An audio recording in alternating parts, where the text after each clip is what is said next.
আসসালামু আলাইকুম, কি অবস্থা সবার? কেমন আছেন? আশা করি সবাই ভালো আছেন। আমি আলহামদুলিল্লাহ অনেক ভালো আছি। কিন্তু এই গরমে খেটে খাওয়া মানুষ, দিনমজুরি, তারা কিন্তু ভালো নেই। আজকে আপনার খুলনায় 44 ডিগ্রি তাপমাত্রা, এবং এই 44 ডিগ্রি তাপমাত্রায় আমি এবং স্বাধীন ভাই আমরা শরবতের ব্যবস্থা করছি। ইনশাল্লাহ যতটুকু সম্ভব, আল্লাহ যদি তৌফিক দেয়, এই শরবতটা মানুষের, গরিব অসহায় মানুষের মাঝে বিতরণ করব। ইনশাল্লাহ আপনারা দেখতে থাকুন। যে যেখান থেকে সাহায্য করছেন, আল্লাহ তাদের উত্তম যাজা দান করুক এবং ভালো কাজে আরও ব্যয় করার আল্লাহ তৌফিক দান করুক।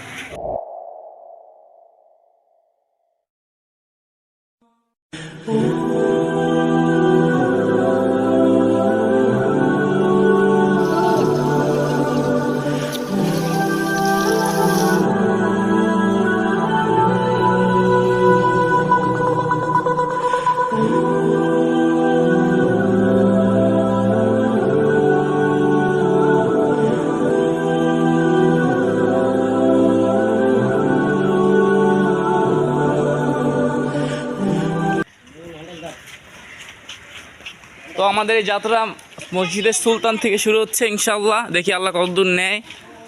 আজকে ইনশাল্লাহ সব খালি করে দেবো। ট্যাঙ্ক পর্যাপ্ত পরিমাণ আছে, আমাদের চিনিও আছে। আমাদের সব সময় আমাদের কাজে আমরা যখনই যাই না কেন, আমাদের শ্রদ্ধেয় কাউন্সিলরের শ্রদ্ধেয় ছেলে আব্দুল্লাহ আল জুনায়েদ, সে সবসময় আমাদেরকে সাহায্য করে। আমি যখন যাই না কেন, আমাদের ছোটো ছোটো দেখতেছেন যারা আছে, ওদের জন্য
Oh